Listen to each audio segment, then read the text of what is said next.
Good morning, everybody. My name is Josh Friend. I'm the CEO and founder of Insellerate. We're going to go ahead and kick off our third series in our Sales and Marketing Boot Camp. We'll get started here momentarily. I think we're still getting the presentation to come online. First, just want to say thank you for all being here. For those that were here the last few weeks, I hope you guys got a lot of information out of it. I think there's a lot of valuable information in it. If you didn't see the last 2 weeks worth of webinars, they're accessible online, and I think there's some great information on there. We talked about how the psychology of sales, how to approach the sales, and today we're going to talk about how to unify the team, how to manage sales holistically, and how to really drive conversions. I think another time in the market in the last several years has been now is more important to really fine-tune our sales efforts and really build on efficiencies. Again, I'm really excited to do this. I've built my career in the mortgage industry, selling loans, managing sales folks, marketing. So this is something that I really enjoy doing. I'm also really happy to be with Dale Vermillion. Dale, as a lot of you know, has quite a following because of all the years, 35 years that he's had in the industry, training and coaching companies. And I'm sure he'll tell you more about that. But really an expert on the line here that really has a lot of feedback and experience in helping lenders like yourselves really increase conversions and gain more traction. So, Dale, I'll let you go ahead and introduce yourself. Thanks, Josh. Nice to be here. Welcome, everybody. There's really not much more that I need to add to what Josh said. As he mentioned, I have had a chance to do this for 35 years and 23 as a speaker and consultant, and excited to be on here to talk today about marketing. And we've talked a lot about sales and leadership. Today, we're going to talk about how to market effectively, and I'll bring in the sales perspective on how to apply that to what you're trying to do from a marketing standpoint. So thanks for having me, Josh. Absolutely.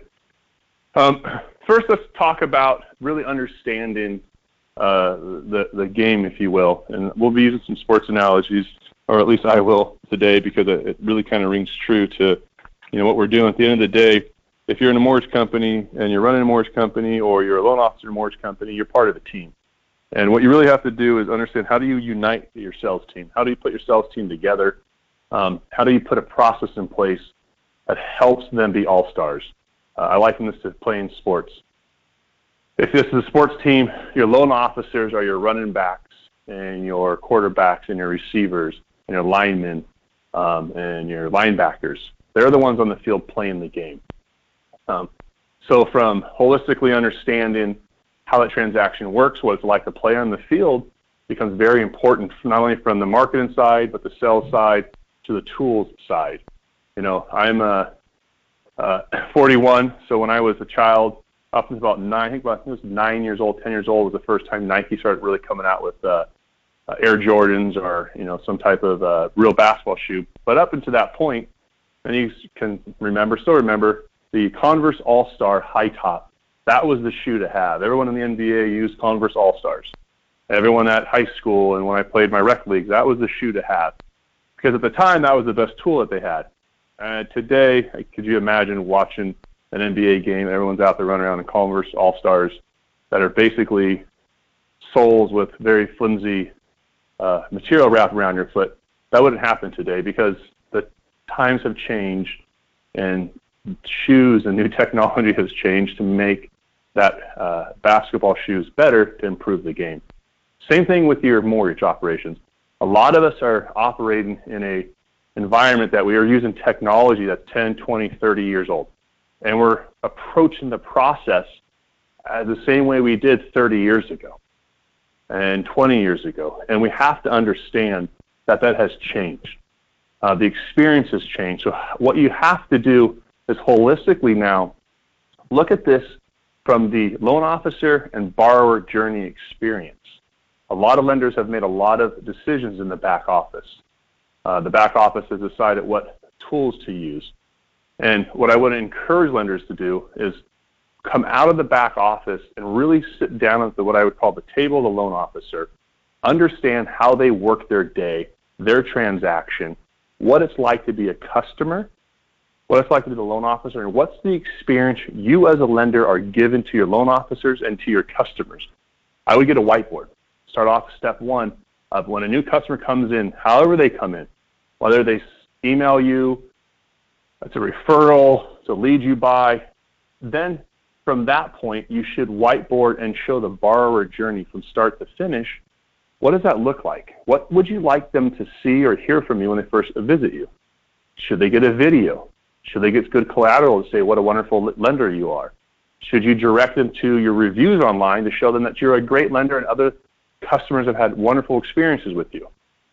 Then once they've taken an application or they haven't taken an application, what's the process you then drive for what we call a happy path? Happy path is they move down the path just like you want them to. A stall path is maybe you talk to them and it stalls for a day, a week, a month. How does that transaction happen? What communication do you want around that? What would you like to build to drive them to come back in? So I think the first step in understanding how to really bring marketing into your sales team to really drive more revenue, increase conversions is you have to take a look at the actual transaction from start to finish and all the pathways. Again, I like the whiteboard. Get a whiteboard, big whiteboard, get some markers, sit down, spend a few hours with your team, and really drive out that customer experience that you guys are currently delivering. Right? What does that look like? How does it? What's the interactions that they're getting from them? What are the tools they're using? What are the pain points that the borrowers have? What are the pain points the loan officers have along the way?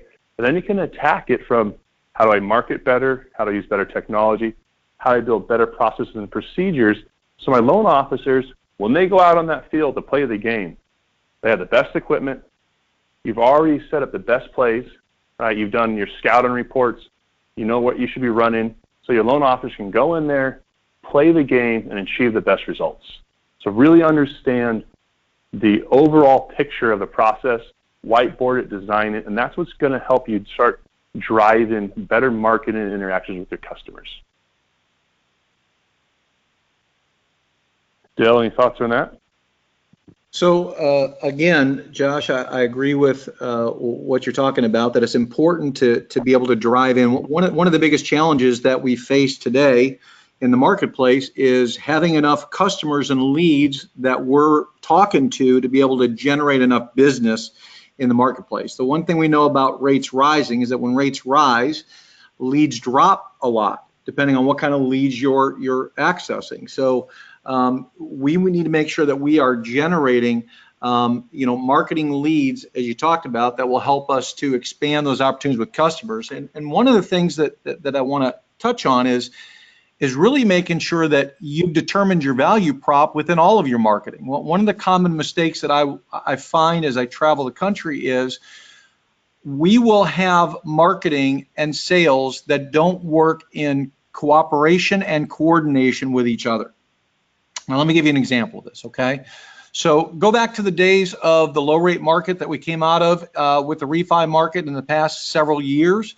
And what you'd see with a lot of companies is, really, really, really low rates advertised. That's good for driving in leads, no question about it, except for the fact when it gets to the point where it goes against what your salespeople are trying to do and creates a problem where they can't deliver a product that matches up to what the customer might have been offered. You want to make sure that you're not just driving one side of marketing with price, but you're also really driving a value prop over all of the things you do. So in your marketing, market to what you're really good at.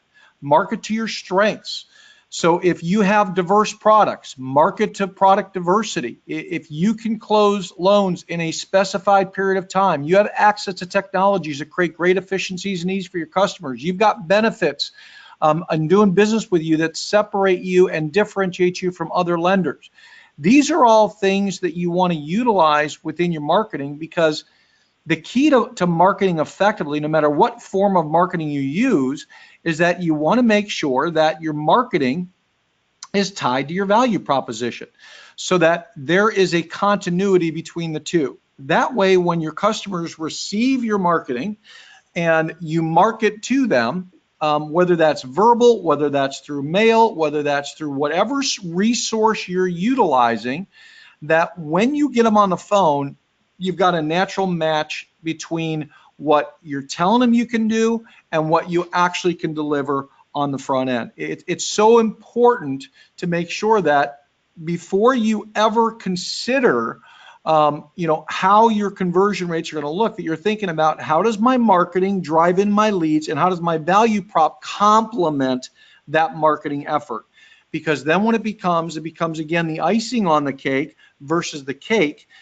And a lot of times what I see is we just send out marketing, and then when we get the customers on the phone, it's great that they've responded, but we may not be able to deliver upon what it is we marketed to. So think about your value prop. What are all the things that make you different as a loan officer, as a company? What are all the things that you want to market to? And then make sure your salespeople are delivering a value proposition around that ties nicely into that. So you've got complementary and continuity approaches between sales and marketing, and they're not two completely different things. So Josh, I'll hand it back to you based on that and get some feedback. Yeah. No, you're right on, Dale. And I agree. A lot of lenders, they sell something on the front, but the loan officers don't understand how to sell it to the customer in the value proposition. I think it's a really good point. Understand your value proposition. So when your loan officers are on the phone, the conversation is around your value, not necessarily someone else's perceived value or what they're looking for. A great example, and you said it, was if you have a simple process or a 2-week close or a 30-day close, where the conversation is, we're the lender that always closes loans under 30 days, and if it doesn't happen in 30 days, we'll give you a discount. Or maybe the conversation is, we have the best technology out there. This is the easiest process. So up front, you know what you're going to get. The loan's going to close on time. I'm not going to ask you to give me a lot of paperwork. I'm sure you've gone down the process before. That's been challenging. We'll make this easy for you. The conversation is all about how it's going to be easy for them. Or if it's you have a unique product. Hey, this is a unique product. We're going to give you a 2-1 buy down. You have something that differentiates yourself against other players in the marketplace, and you focus in on that. And I think it's really good because the conversation, you should control it. The loan officer should be controlling the conversation and what we're talking about and why we're buying, not the borrower. The borrower will lead the loan officer down the rabbit hole if you let them. And understanding value prop is really huge. The next thing is also understanding, again, we're trying to unite sales. So in uniting sales, you then have to make sure, A, your value prop is right so you can sell that. You have a system and playbook in place. Then it's about how do you give them information and value that makes them want to transact with you.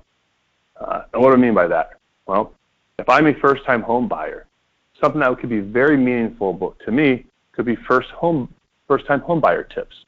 Things like finding out what the schools in the areas are like, or how to change my address when I move, or things I need to know about home maintenance now that I'm going to own a home, what to consider about owning a home. If I'm looking at buying a house, it's a move up or it's an upgrade, or if I'm looking to refinance, I should have content that matches my journey.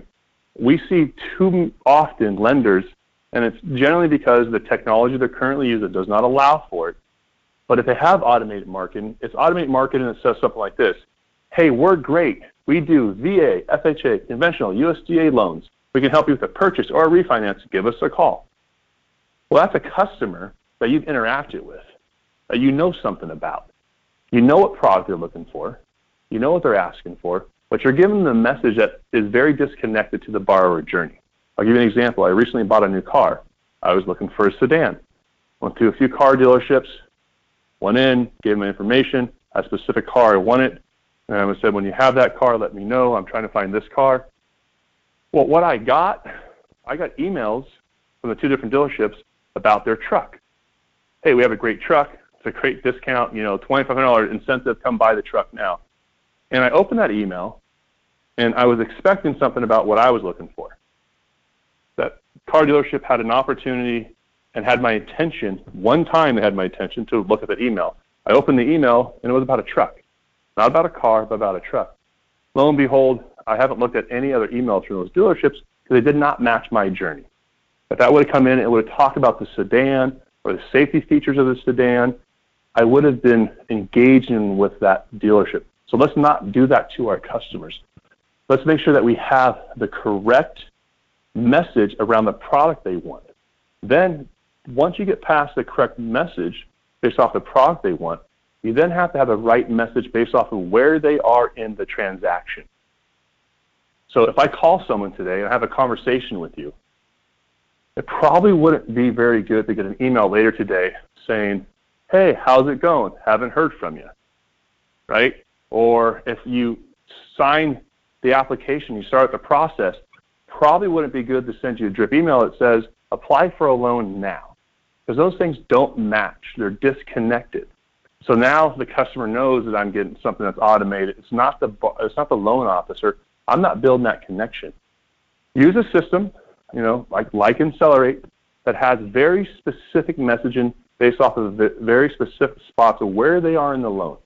So if it's a purchase transaction and they got a lead from Facebook and you've taken an application and you've called them 3 times. So that may be a very specific message. Hey, Sally, I do appreciate connecting with you through Facebook and your application we took a few weeks back. You've been approved for a loan. I've called you a few times. Please let me know if you're still interested in a refinance or a purchase, whatever product they're buying, the purchase.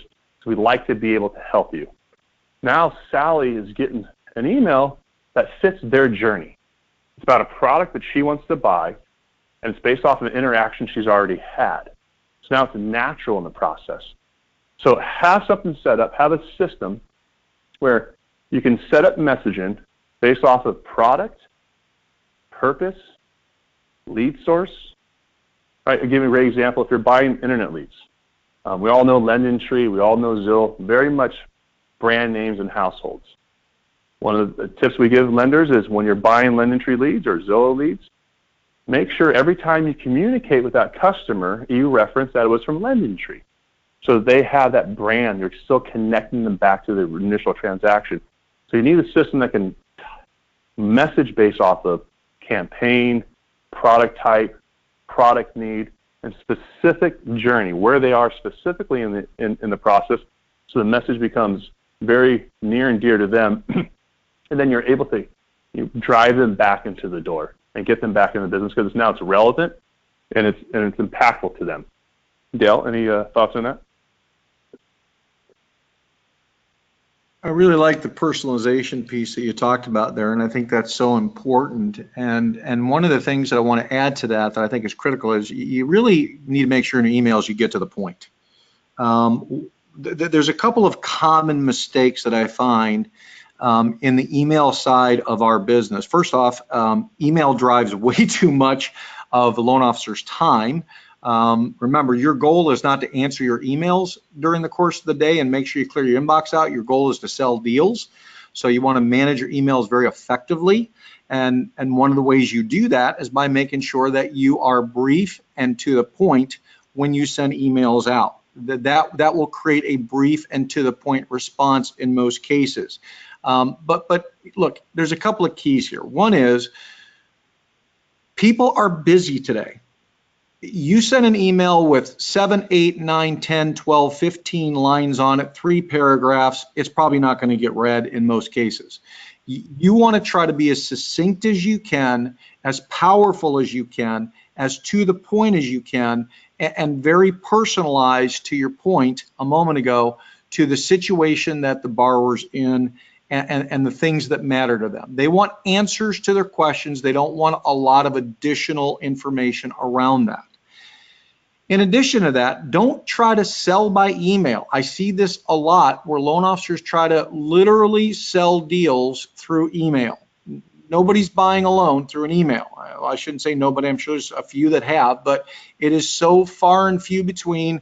Your conversion rates will be so astonishingly low, yet I see it, where a loan officer will really try to over-explain or even try to, set up this beautiful, long written email with all of these great words and all of these things. And there's a couple of problems you run into. First off, you got to make sure you disclose properly. You don't want to cross any regulatory lines here. Secondarily, you're taking all of the opportunity for the salesperson to be effective in their personalization, relationship skills, their opportunity to talk to the customer, walk them through, different ways they can help them and close that sale. So as we talk about emails, I think it's important to understand proper email etiquette. And that means that we make sure that we're brief, we're to the point, we're beneficial, to the person we're speaking to. What we provide to them in the email is answers to their specific questions. We reference specific things they're aware of. We make sure we give them the basic things they need to make decisions. We also create hooks within those emails where it requires responses back, so that you give them enough to make sure that they're interested and excited, but not so much that they can basically take your email, forward it on to another lender, and say, hey, can you beat this? And that's a common mistake that I see in the mortgage arena that costs loan officers deals every single day. We should be of the mindset that this is a business that is still a people-to-people, person-to-person business.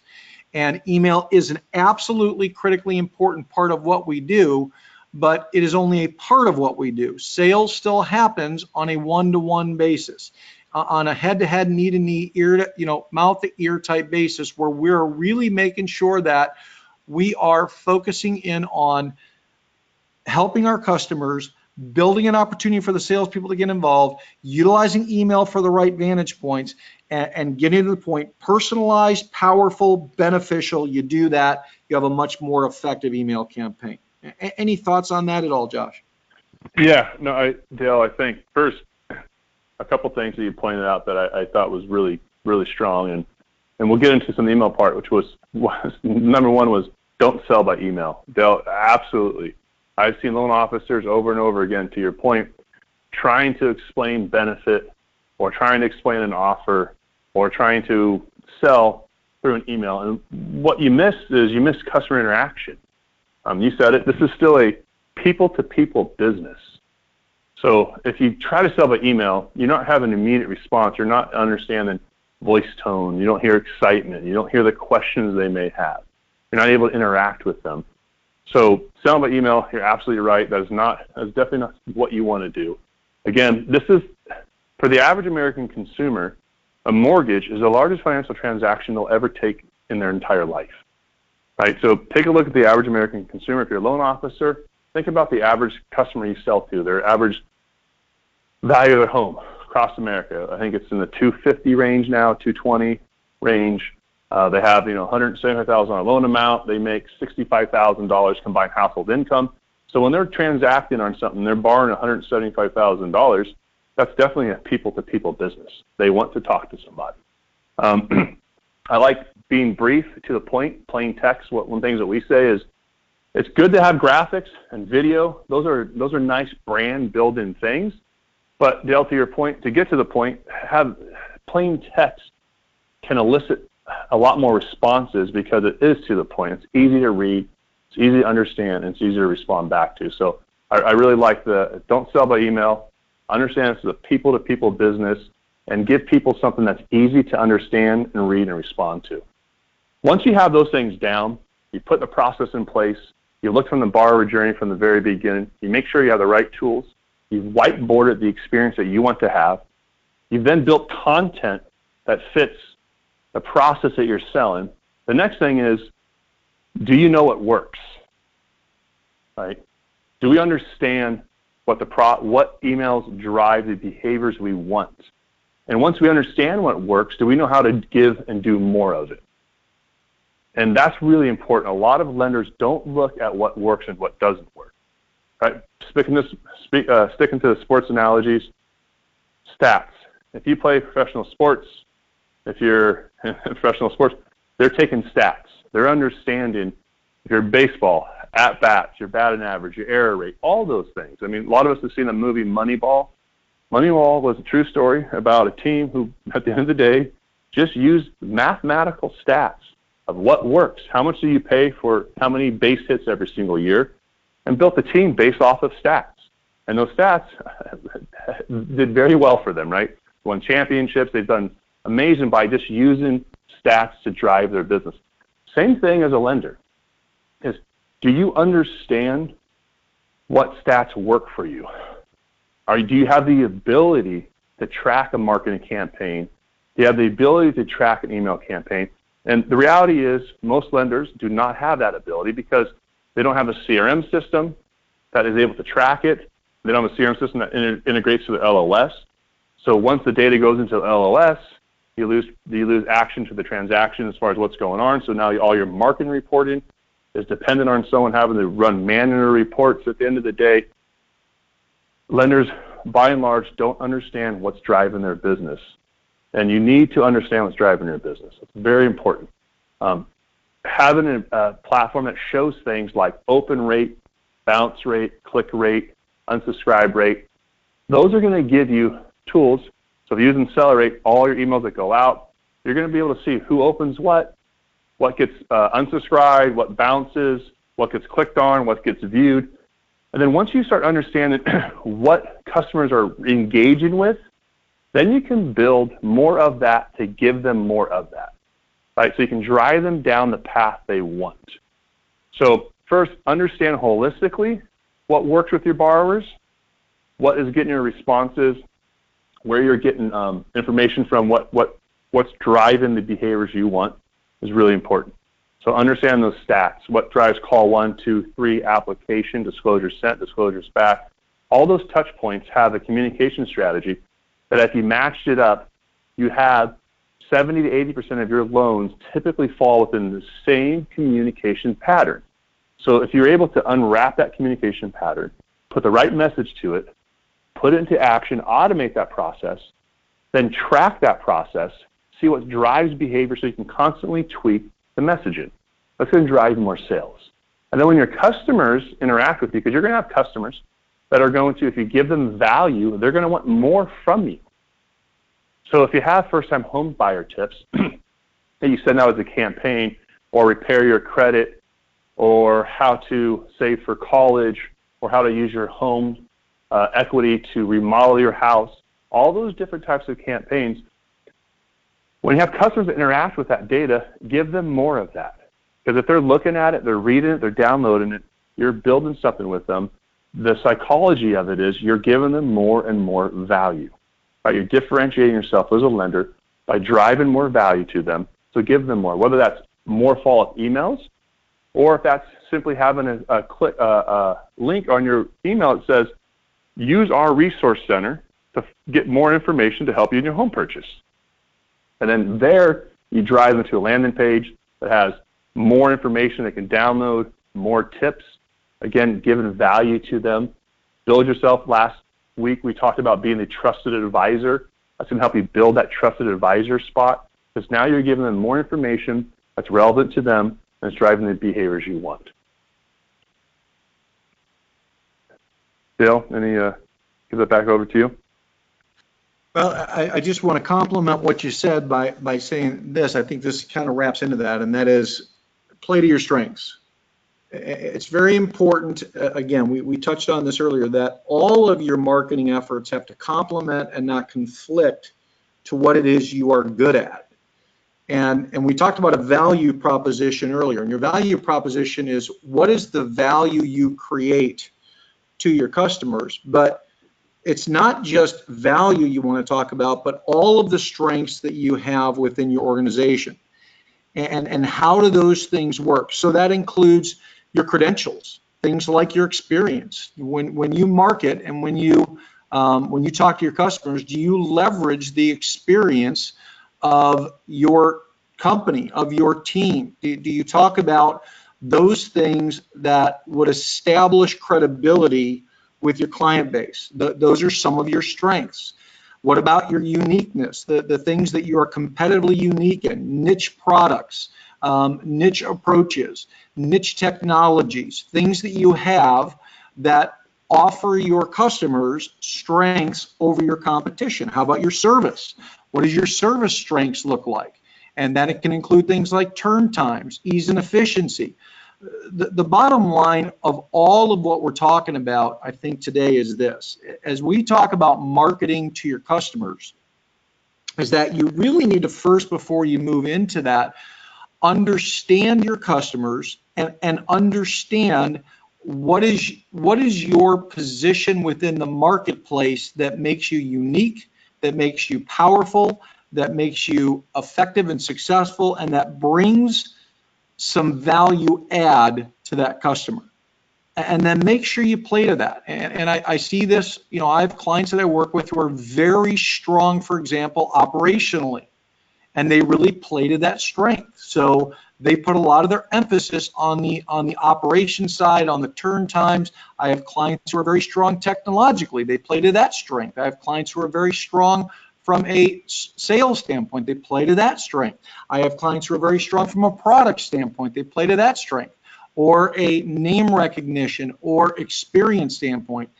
The bottom line in all of this marketing approach is that you are making sure that everything you're doing is complementing what you have internally. And to do that, you got to be pretty honest with yourself.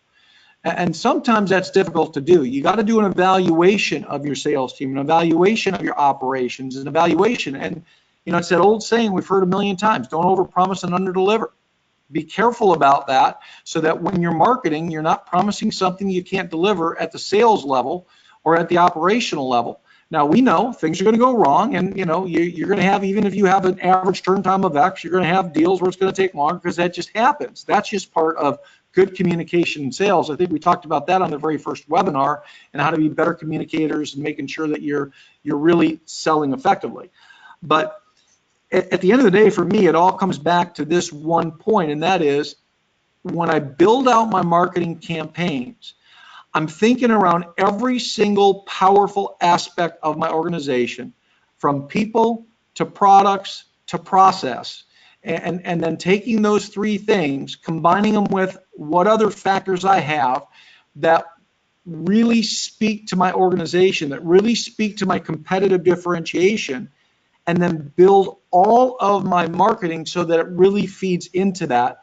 And also train my salespeople. And of course, that's what I do for a living. Is, you know, for 23 years, we've trained loan officers on how to make sure that they complement the marketing efforts that are happening, and making sure that they get the highest conversion rates by adding additional value on top of that.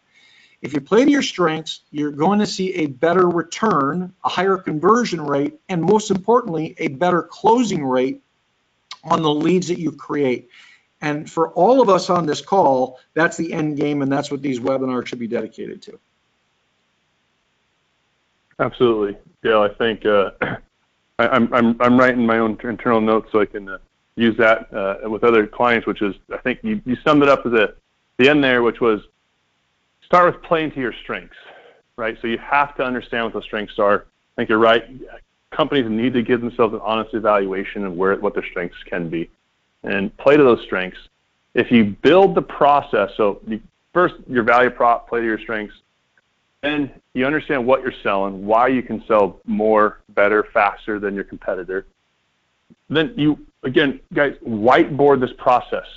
In markets like we have right now, it's important that we are as efficient as possible, right? You go back the last 5, 6, 7, 8 years of all of low rates, we were able to be inefficient. We had lenders who had customers hold times that would be an hour on the phone. I remember in 2000, when I was a loan officer at IndyMac Bank, there was a period of time for about a month. The average hold time was 3.5 hours for a customer to talk to a loan officer. Well, when it's like that, you don't have to be very efficient in the sense of making sure you have touch points to your customers, because you have a 3.5 hour hold time. 3.5 hours people waiting to talk to you. I'm pretty sure any lender out there right now, no one has hold times to talk to your loan officers right now. Now you're trying to reach out and bring that business in.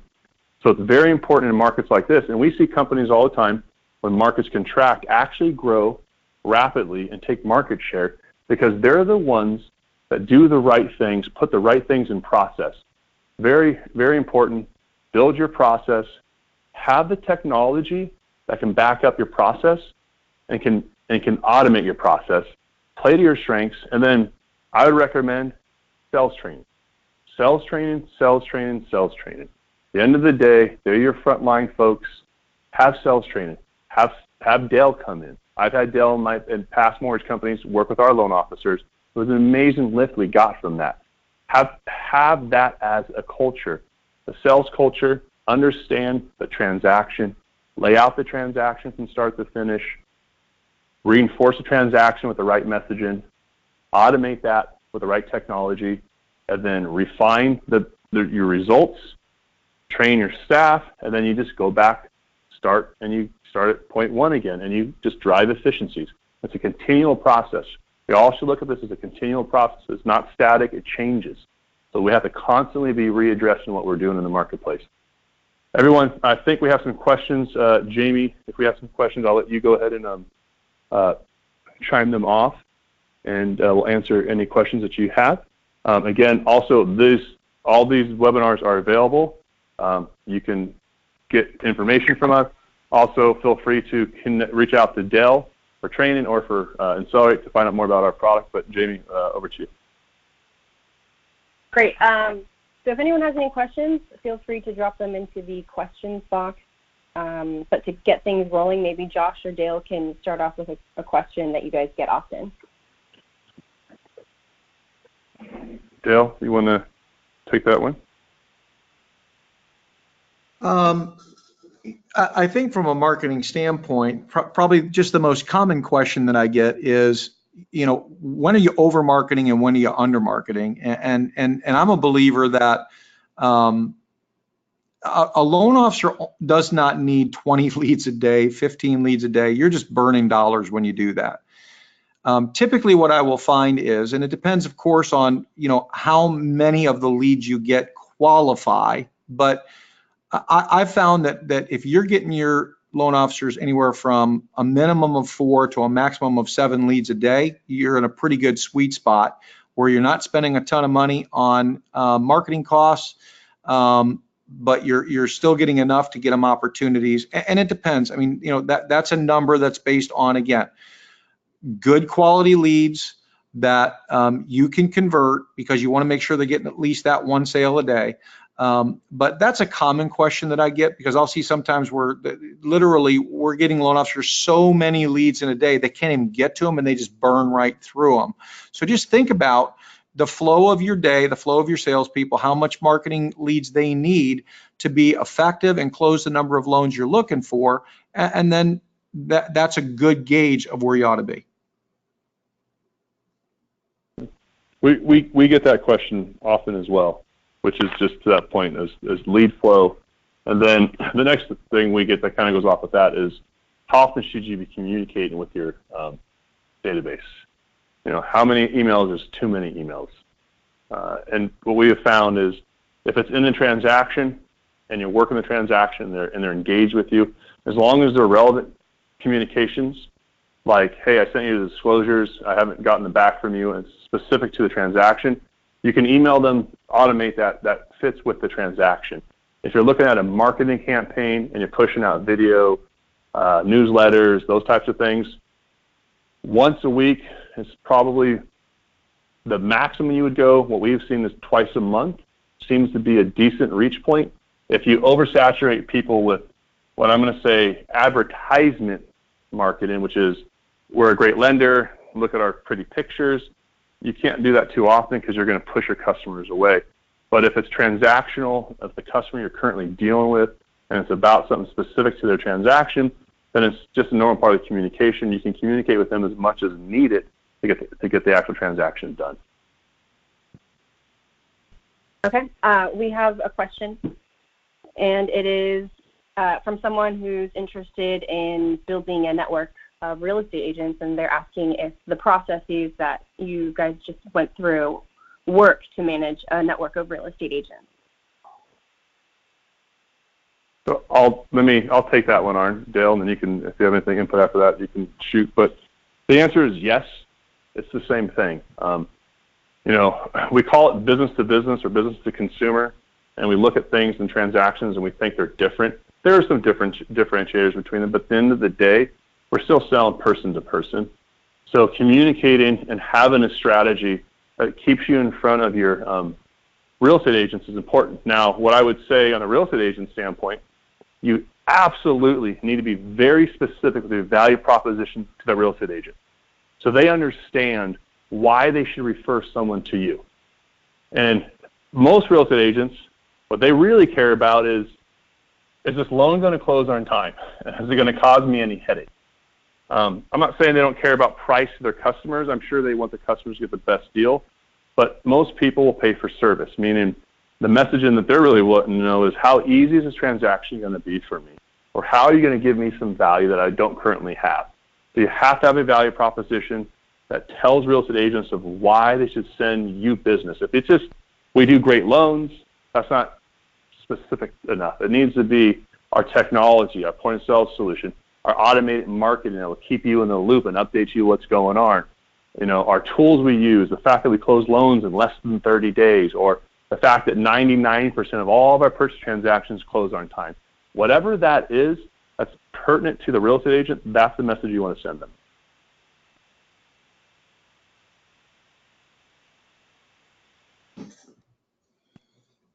All right. We have our next question is, do the tips you detailed work the same way when communicating with people who have entrusted you with their money in the past or who have been advocating for you?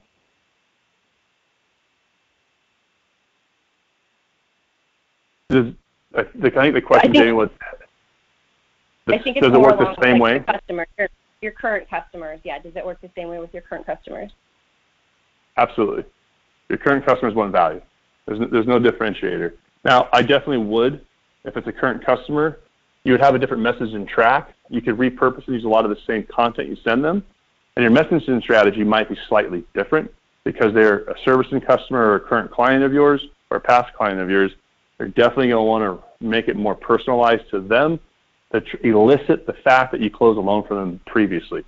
Do not leave that out. So you don't want to have past customers and prospects, customers, people you've never dealt with business with, getting the exact same message all the time because you can't differentiate between, I've worked with you, let me help you again. Build that brand, elicit that emotional response with the transaction closed and they trusted you before. You definitely want to play to that. So you do want to have some specific messaging, but the strategy overall, it's the same. Just understand the borrower journey, give them value, and automating the process. I think the personalization key piece is absolutely critical there. When it's a past customer, you've got to view them as your customer, your client, speak and treat them accordingly, and really look for opportunities to help them that are specific to their situation. The more you know about them, the more you can do that, and the more powerful your marketing becomes. An easy email process to give to your customers is to remind them around tax time. If they close a transaction, again, right, we're not accountants here, so we can't advise people on all their tax-related issues. But if they did a transaction and they had closing costs or something that they can write off around April, remind them, hey, make sure you get your HUD. Please call me if you need your HUD anymore, but if you need your closing statement, please call me and I can forward that on to you so you make sure you can use that for your taxes and get the write-off that you need. So there's some real easy ones that fit right in the borrower journey of a past customer that really can drive its value and elicit the response. Everyone, I think we're out of time. Again, Dale, really appreciate this. I look forward to next week. We'll be covering another topic. Again, if you haven't seen the last two series, by all means, download them. We're always reachable, just Insellerate.com. Dale and Dale Vermillion. Dale, what is your website that they can get more information about you with? DaleVermillion.com, or they can go to mortgagechampion.com. And so go get more information from Dale, and if you need anything from us, let us know. Thank you for your time. Have a great weekend, and we'll be talking to you guys all next week. Thanks, guys. God bless. Have a great day. Thanks. Bye.